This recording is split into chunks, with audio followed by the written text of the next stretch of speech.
একটা আড্ডা নয়, ৩০টা বছর পশ্চিমবঙ্গের বিধানসভা নির্বাচনে এবার বহরমপুরে কংগ্রেসের আস্থা অধীর রঞ্জন চৌধুরী। শেষবার বিধানসভা ভোটে তিনি লড়েছিলেন সেই বাম জমানায় ১৯৯৬ সাল। মুর্শিদাবাদের নবগ্রাম বিধানসভা কেন্দ্র থেকে নির্বাচিত হয়েছিলেন তিনি। এর আগেও ৯১ সালে এই কেন্দ্রে প্রতিদ্বন্দ্বিতা করেছিলেন ঠিকই, কিন্তু জিততে পারেননি। ৩০ বছর পর আবার বঙ্গের ভোটযুদ্ধে আসরে অধীর। লোকসভার বিষাদ অভিজ্ঞতাকে দূরে সরিয়ে নেমে পড়েছেন নতুন উদ্যমে।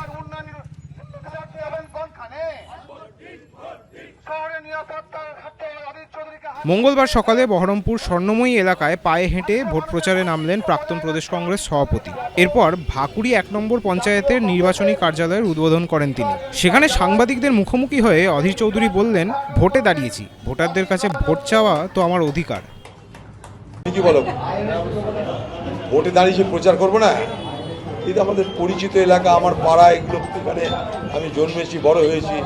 এই বাজার আমি নিজে তৈরি করেছি যখন আমার দায়িত্বে ছিল। এই সমস্ত কিছুই তো আমাদেরই তৈরি। এই যে মার্কেট দেখছেন, দোতলা তিনতলা হয়েছে, এগুলো সব ঝুপড়ি ঘর ছিল আগে।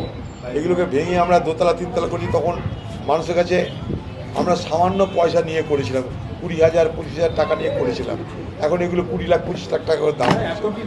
শুরু করেছি তো আমরা করেছি, যখন মিউনিসিপ্যালিটি আমি তো পরিচালনা করতাম।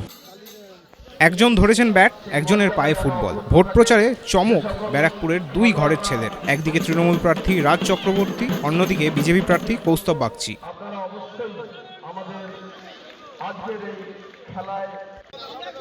প্রচারে নেমে একে অপরকে তীর বিঁধলেন দুপক্ষই। এদিন তৃণমূল প্রার্থীকে চ্যালেঞ্জ ছুড়ে দেন কৌস্তব। তবে এই চ্যালেঞ্জ রাজনৈতিক নয়, বরং খেলার। আমি রাজনীতিটাকে খেলা মনে করি না, আমি খেলাটাকে খেলার মতনই খেলতে ভালোবাসি। আমি যখন রাজনীতি করি, রাজনীতিটা রাজনীতির মতোই করি। আমি যখন ওকালতি করি, ওকালতিটাকে ওকালতির মতোই করি।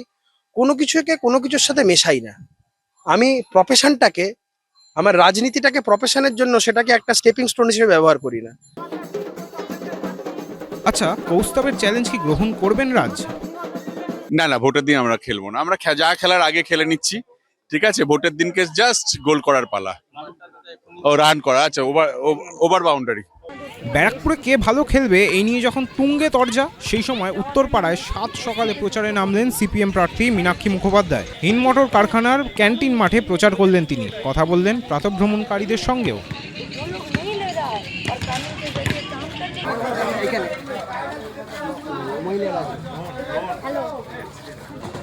অন্যদিকে ওই উত্তরপাড়া বিধানসভা কেন্দ্রের তৃণমূল প্রার্থীকে দেখা গেল জাঁকজমকপূর্ণ প্রচারে। একেবারে ঢাক ঢোল পিটিয়ে বিরাট মিছিল বের করলেন শীর্ষণ্য বন্দ্যোপাধ্যায়। বাড়ি বাড়ি গিয়ে প্রচার করলেন তিনি।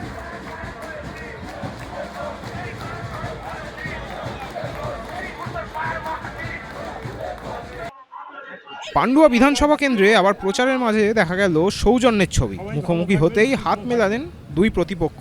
একদিকে ওই কেন্দ্রের তৃণমূল প্রার্থী সমীর চক্রবর্তী, অন্যদিকে বাম শিবিরের প্রার্থী আমজাদ হোসেন। কর্মসূচির মাঝেই দুজন হাত মিলিয়ে পাশাপাশি দাঁড়িয়ে ছবি তোলেন, বার্তা দেন সম্প্রীতির। ২০১৬ সালে আমিও বিধায়ক ছিলাম, উনিও বিধায়ক ছিলেন। সুতরাং বিধানসভায় আমাদের দুজনেরই দীর্ঘদিনের একটা ভালো সম্পর্ক। মানুষের সঙ্গে তিনি, তার নীতি আদর্শ আলাদা হতে পারে, কিন্তু মানুষ হিসেবে তার সঙ্গে আমার সম্পর্ক ছিল এবং সে সম্পর্ক থাকবে। উনি আমাদের পান্ডুয়াতে এসেছেন সুদূর বাঁকুড়া বিধাননগর হয়ে, তাই জন্য অতিথি দেবা ভাবা আমরা এটা বিশ্বাস করি। ওনাকে সাদর অভ্যর্থনা জানিয়েছি কুটুম হিসেবে পান্ডুয়ার। এবিপি আনন্দ। এবিপি আনন্দ, এগিয়ে থাকে, এগিয়ে রাখে।